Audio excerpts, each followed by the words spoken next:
Bendiciones reciban todas aquellas personas que nos siguen a través de las redes sociales.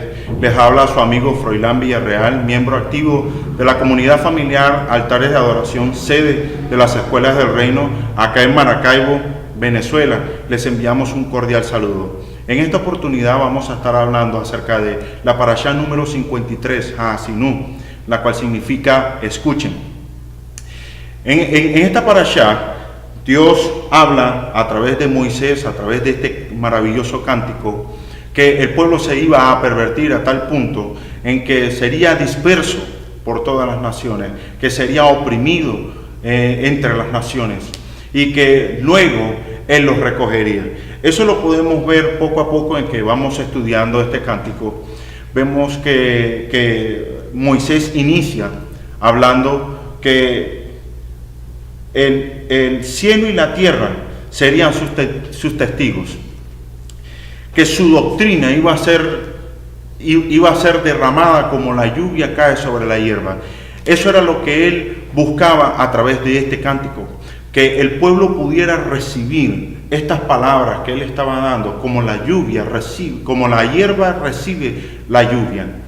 Vemos que algo importante que podemos destacar de este cántico es que Dios va recitando poco a poco cómo el pueblo iba manejándose en su relación con Dios, que él fue llevado de la mano como un padre lleva a su hijo de la mano. Israel fue llevada de la mano del Dios Todopoderoso por el desierto, que fue alimentado por Dios, pero que Israel, Jesurún, su nombre de cariño que Dios le da a Israel, mi cariño de hecho significa Jesurún, Israel se engordó, se puso rojizo, se puso hermoso, prosperó a tal punto en que empezó a pervertirse y a olvidarse del Dios Altísimo, a tomar a otros dioses como sus dioses. Entonces eso generó en el Dios Altísimo ira, generó en el Dios Altísimo celo. Lo dice en el versículo 21, donde dice: me movieron a celo con lo que no es Dios, me provocaron a ira con sus vanidades. Por tanto, yo los moveré a celo con lo que no es pueblo, los provocaré a ira con una nación insensata. Veamos que el pueblo de Israel, cuando entró a la tierra prometida, ellos tomaron posesión de ella, empezaron a establecerse, a ampliarse, a crecer. Notamos que recibieron una directriz clara, que ellos debían raer de la tierra al heveo, al fereceo, al jebuseo, a todas esas personas.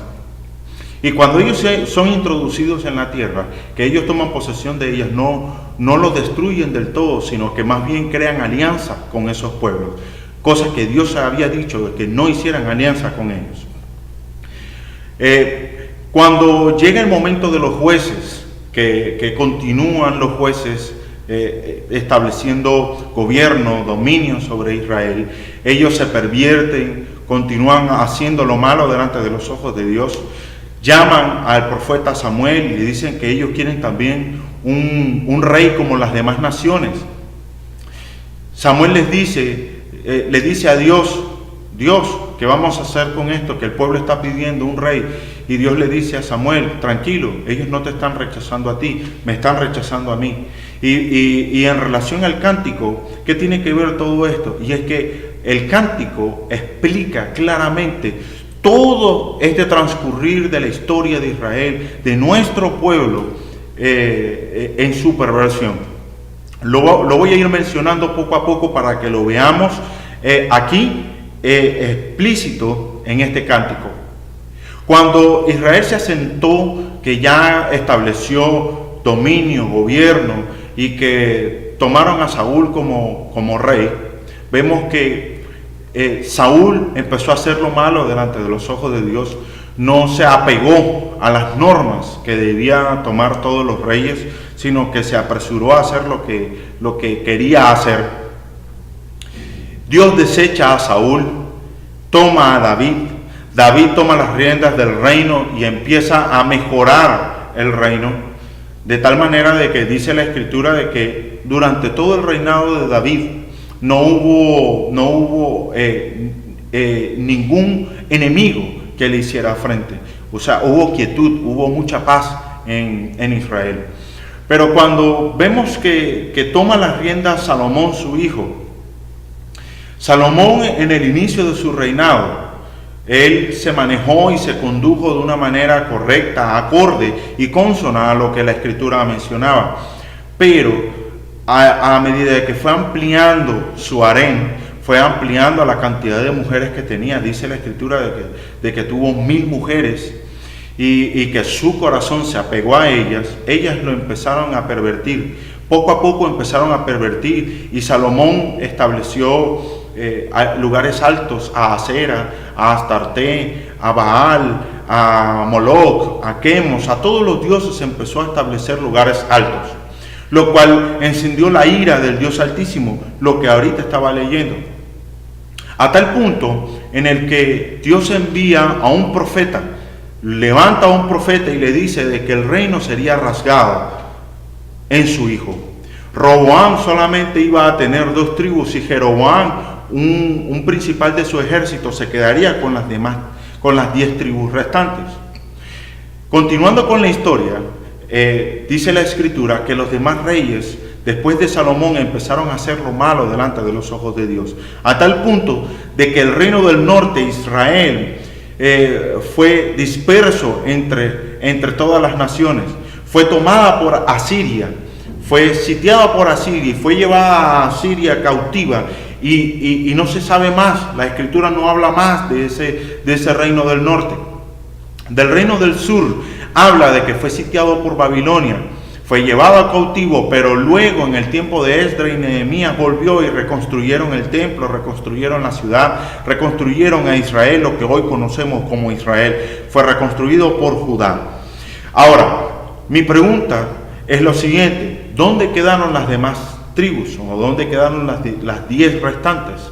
Dice la Escritura que Yeshua, cuando volvió, dice que él venía por la casa o las ovejas perdidas de la casa de Israel.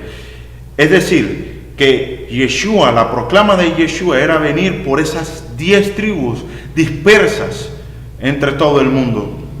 Esas 10 tribus o casa de Israel o reino del norte también es llamada Efraín. Muchos de esas personas que hacían parte de las 10 tribus de Israel están dispersas por todo el planeta. Ahora, ¿qué tiene que ver esto que yo estoy mencionando ahora con este cántico?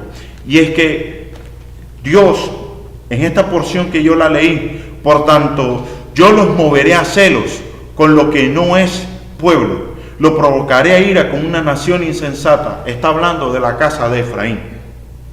No necesariamente aquellos que fueron llevados cautivos a Asiria, sino que más bien son todos aquellos que se mezclaron con Israel, son todos aquellos pueblos y naciones que se mezclaron con Israel. Es decir, para hablar mucho más claro, y es que hay muchos de nosotros que hacemos parte de la casa de Efraín, de la casa de Israel, del reino del norte, en todo el mundo. Hay muchos que están en Colombia, en Haití, en Rumania, en España, en Ecuador, en Argentina, en Irlanda, en Estados Unidos, en Canadá, en todas las partes del planeta.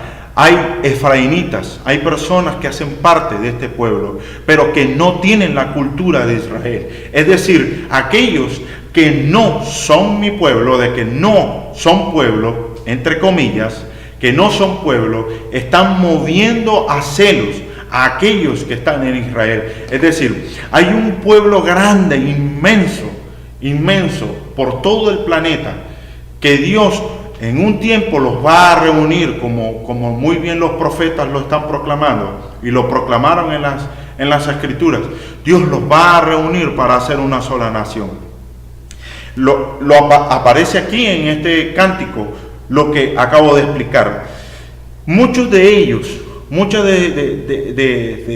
del reino del norte y de Judá fueron llevados cautivos. Lo menciona aquí en las Escrituras, en este cántico, que ellos ellos serían llevados sitiados, cautivos, que serían azotados, que serían abatidos, que recibirían un acumulado de maldiciones, que a tal punto en que ellos sintieran que flaquean, que no sienten fuerza, que no tienen más hacia dónde ir. Entonces Dios les preguntaría: ¿dónde están tus dioses? ¿Dónde están aquellos que tú les rendías culto? Aquellos dioses que sacrificabas, que les levantaste en lugares altos.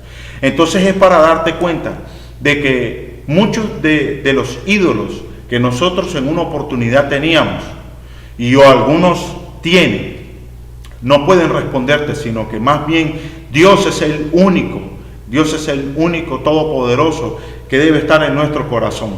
Esto lo habla aquí en el cántico, lo menciona en el versículo 37, cuando nosotros nos sintiéramos afligidos y abatidos entre las naciones, porque hacemos parte de Efraín, de la casa del norte, de este pueblo, de este maravilloso pueblo. Dirá: ¿dónde están tus dioses? La roca donde se refugiaban. ¿No comían la grosura de sus sacrificios y bebían los vinos de sus libaciones? Que se levanten y os ayuden, que sean para vosotros refugio. Pero ahora mirad, yo soy yo, y no hay Dios fuera de mí. Yo hago morir y yo hago vivir. Yo hiero y yo sano. No hay quien libre de mi mano. Levanto pues a los cielos mi mano y digo: yo vivo eternamente. Es decir, Dios nos está haciendo ver de que Él es el único eterno Dios y poderoso para nosotros. Nos está haciendo ver de que todo este cántico, que es testigo de todas las cosas que están aconteciendo y que acontecieron en nuestro pueblo, es testigo para nosotros de que su palabra vive eternamente y para siempre. Dice la Escritura que Él embriagaría de sangre sus saetas, y mi espada devorará la carne de los adversarios. Con la sangre de muertos y cautivos, de cabezas melenudas de caudillos enemigos, yo me saciaré. Tomaré venganza de mis adversarios y daré el pago a los que me aborrecen. Aquellos que fueron en contra de mi pueblo, aquellos que fueron en contra de mis hijos. Maravillosas estas palabras, porque Dios tomará venganza, dice la Escritura. Él se vengará de aquellos que han hecho mal en contra de su pueblo, en contra de su nación, en contra de aquellos que han maldecido a nuestro pueblo. Hay muchas personas que han hablado mal de Israel y han recibido el justo pago de Dios. He escuchado de hombres que han maldecido a Israel y Dios los ha castigado de cáncer. Dios los ha castigado con persecución, con cuadros depresivos, a tal punto de quitarse la vida. Hay mucha gente que está recibiendo el pago por ir en contra de ese pueblo maravilloso que somos tú y que somos todos nosotros. Exaltad naciones a su pueblo, porque Él vengará la sangre de sus siervos, retribuirá la venganza a sus adversarios y esparcirá la sangre emanante de su pueblo. Es decir, que Él recogería nuevamente a su pueblo y la restauraría a su plenitud. ¿Qué quiero decir con esto? Que este cántico habla plenamente de todas las cosas que Dios está haciendo en Israel. En Israel, ahorita, que está en el oriente, e Israel, su pueblo, que está recogiendo por todas las naciones. Recordemos lo que había mencionado, que el reino, hubo una bifurcación en su reino, y que el reino del norte se diasporizó, y el reino del sur se encuentra en este momento en la tierra de Israel. Dios está haciendo volver a su pueblo. Dios está llamando a Efraín desde los confines de la tierra, haciéndole ver de que quiere que vuelva a su cultura, quiere que vuelva a sus raíces. Vemos de que Dios, dice la Escritura, de que Él vengará la sangre de sus siervos. Él restaurará a sus siervos, de que Él recogerá nuevamente a sus siervos. Esa es la palabra que Moisés estuvo mencionando en este cántico. Dios hablándole a través de Moisés a su pueblo, de que todas las cosas se cumplirían de esa manera. Vemos también que esta parashá habla de que, culminado este cántico, de pronunciarlo, Moisés subió al monte, habló con Josué, y Dios le dijo que viera desde ese monte la tierra prometida, la cual él no podía entrar por aquel acontecimiento en el desierto de Sin, cuando no santificó su nombre, que golpeó la roca y no le habló, sino que golpeó la roca por molestar, por ira, porque el pueblo lo hostigaba. Entonces, en esta oportunidad hemos hablado acerca de este cántico profético que vemos que se está cumpliendo, vemos que se ha cumplido en el transcurrir de la historia de nuestro pueblo Israel. Bendiciones, espero que les haya podido servir parte de este comentario de la parashá número 53. El eterno Dios les bendiga y que sea Él quien los guarde y que haga resplandecer su rostro sobre sus vidas. Shabbat Shalom.